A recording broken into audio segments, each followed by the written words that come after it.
తప్పుడు సమాచారం ప్రమాదం, వచ్చే 2 ఏళ్లలో భారత్కు పెనుముప్పు వరల్డ్ ఎకనామిక్ ఫోరం నివేదిక. మరి తప్పుడు సమాచారానికి సంబంధించిన విషయంలో తప్పుడు సమాచారాన్ని ఇవ్వడము, తీసుకోవడము, తప్పు సమాచారాన్ని ప్రచారం చేయడానికి సంబంధించిన విషయంలో అది పెద్ద ప్రమాదంగా మారేటువంటి అవకాశం ఉందని చెప్పేసి మరి చెప్తా ఉంది. వరల్డ్ ఎకనామిక్ ఫోరం ఇచ్చినటువంటి సమాచారం ప్రకారం వచ్చే 2 ఏళ్లలో భారత్కు పెనుముప్పు, తప్పుడు సమాచారం విషయంలో భారత్ను వరల్డ్ ఎకనామిక్ ఫోరం హెచ్చరించింది. తప్పుడు సమాచారం, ఉద్దేశపూర్వకంగా తప్పుడు సమాచారం వచ్చే పార్లమెంటరీ ఎన్నికలకు ముందు రాబోయే 2 ఏళ్లలో భారత్కు పెను ప్రమాదం అని తన నివేదికలో పేర్కొన్నది. దీంతో పాటు వచ్చే 2 ఏళ్లలో భారత్కు అంటువ్యాధులు, అక్రమ ఆర్థిక కార్యకలాపాలు, అసమానత, కార్మికుల కొరత ఇతర ప్రధాన ప్రమాదాలు అని సంస్థ తెలిపింది. విద్య, వ్యాపారం, ప్రభుత్వంలో 1500 మంది నిపుణుల సర్వే ఆధారంగా world economic forum global risk రిపోర్ట్ను రూపొందించింది. రాబోయే 2 నుంచి 10 ఏళ్లలో ప్రపంచ ఆర్థిక వ్యవస్థలు ఎదుర్కొనే వివిధ రకాల నష్టాలను ఇది అంచనా వేస్తుంది. ఆర్థిక, పర్యావరణ, భౌగోళిక, సామాజిక, సాంకేతికత అనే 5 రకాల నష్టాలను నివేదిక పేర్కొన్నది.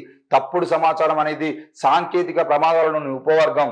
భారత్లో సహా రాబోయే 2 ఏళ్లలో ఎన్నికలు జరగనున్న దేశాల్లో తప్పుడు సమాచారం ప్రభుత్వాల చట్టబద్ధతను తీవ్రంగా అస్థిరపరుస్తుందని నివేదిక పేర్కొన్నది. కృత్రిమ మేధస్సుతో నడిచే తప్పుడు సమాచార ప్రచారాలను గుర్తించడం చాలా కష్టంగా మారిందని, మైనార్టీ కమ్యూనిటీల వాటి నిర్దిష్ట సమూహాలను లక్ష్యంగా చేసుకుంటుందని కూడా నివేదిక హెచ్చరించింది. ఇటువంటి కంటెంట్ ఓటర్లను ప్రభావితం చేయగలదని, నిరసనలకు ఆజ్యం పోసి హింసకు దారితీస్తుందని వివరించింది.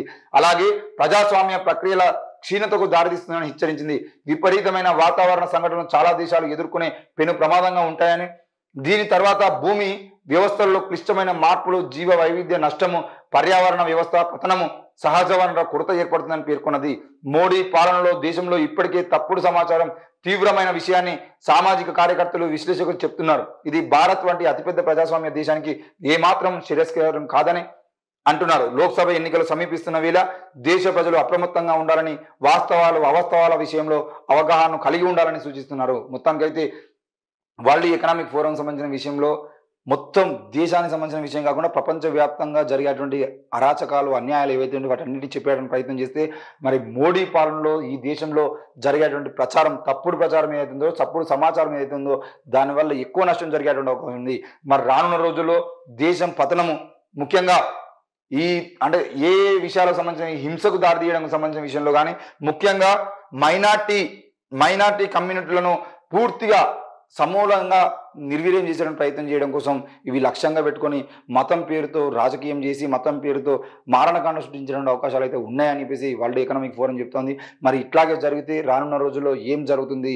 ముఖ్యంగా నరేంద్ర మోడీ పాలన కనుక కొనసాగితే మళ్ళీ మణిపూర్ లాంటి మారణకాండ దేశవ్యాప్తంగా చూడాల్సిన అవసరం వస్తుంది.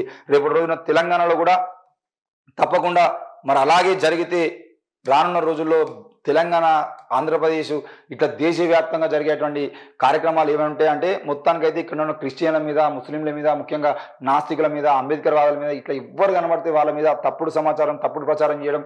ఈరోజు బైర్ నరేష్ని ఏ విధంగా అయితే అడ్డుకునేటువంటి ప్రయత్నం చేస్తారో, ఆయనకు ఉన్నటువంటి స్వేచ్ఛ, ఆయనకున్న భావ ప్రకటన స్వేచ్ఛను అడ్డుకునే విధంగా ప్రయత్నం చేస్తున్నారో, రేపటి రోజున రానున్న రోజుల్లో ఏ విషయంలో అయినా ఈరోజు 4 ఏళ్ల క్రితం ఆర్ఎస్ ప్రవీణ్ కుమార్ గారు కూడా జగిత్యాలలో జరిగిన ఒక బుద్ధుని సంబంధించిన సమావేశంలో ఆయన ఒక ప్రమాణం చేస్తూ బాబాసాహెబ్ అంబేద్కర్ ఇచ్చినటువంటి 23 సూత్రాలు ఏవైతే ఉన్నాయో వాటిని చదివితే కూడా ఆయన మీద కూడా కేసులు పెట్టడానికి ప్రయత్నం చేశారు. ఇట్లా అదే కరీంనగర్లో ఉన్నటువంటి ఒక ప్రొఫెసర్ మీద కూడా కేసులు పెట్టడానికి ప్రయత్నం చేశారు. దేశవ్యాప్తంగా, రాష్ట్ర వ్యాప్తంగా ఇలాగే కొనసాగితే మరి రానున్న రోజుల్లో మాట్లాడడానికి స్వేచ్ఛ కూడా లేకుండా ఈరోజు రాజేష్ రింజర్లా గారు సావిత్రిబాయి పూలే, సరస్వతి దేవికి సంబంధించిన విషయంలో మాట్లాడితే అక్కడ బాసర్లో దాన్ని నిప్పుపెట్టడానికి ప్రయత్నం చేశారు. ఇట్లా ఏ విషయంలో చూసినా రానున్న రోజుల్లో ఇట్లాంటి వాళ్ళ మీద, ప్రజాస్వామ్యాన్ని కాపాడుకునే ప్రయత్నం చేసిన వాళ్ళందరి మీద కూడా కేసులు నమోదు చేసి ముఖ్యంగా వాళ్ళని దొంగలుగా చూపించడానికి ప్రయత్నం చేయడము, వాళ్ళ మీద దాడులకు ఉసిగొల్పడము. ఈ తెలంగాణ రాష్ట్ర వ్యాప్తంగా, దేశవ్యాప్తంగా ఎక్కడ కూడా శాంతి భద్రతలకు భంగం కలిగించకుండా చూసుకునేటువంటి ప్రయత్నం ప్రభుత్వాలు చేయాలి. కానీ అవి జరగకుండా పూర్తిగా అవే వాళ్ళ వెనకాల ఉండి నడిపించడానికి ప్రయత్నం చేస్తున్నాయి. కాబట్టి ప్రజలు ఆలోచించాల్సిన అవసరం ఉంది. ముఖ్యంగా ఇట్లాంటి ప్రజాస్వామ్యాన్ని కూని చేసేటువంటి పార్టీలను మనం దగ్గర రాకుండా చూసుకోవాల్సిన అవసరం అయితే ఉంది.